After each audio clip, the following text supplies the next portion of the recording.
Lá no chão estava eu, esperando alguém vir me socorrer. Quem por mim passou, não me ajudou. Mesmo vendo eu a ponto de morrer. Me disseram que enquanto eu estava lá, um viajante de bondoso coração,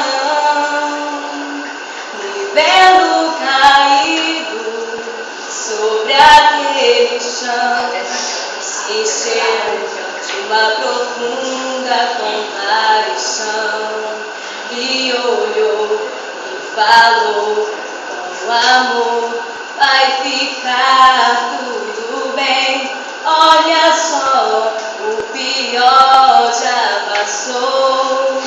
E pôs em seus braços, curou-me as feridas, das garras da morte ele me arrancou.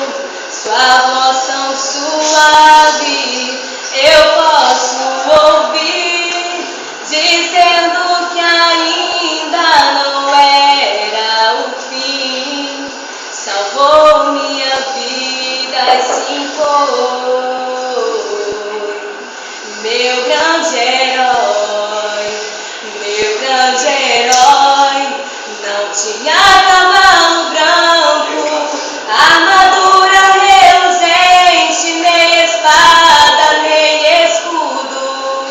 Meu grande herói era humilde, eu pensei, mas no céu ele era rei, como exclusivo de tudo. Meu grande herói mudou mesmo a minha sorte, me arrancou das mãos da morte, e nem vi o rosto dele. Meu grande herói, meu amigo mais fiel, me salvou e foi para o céu. Jesus Cristo é o nome.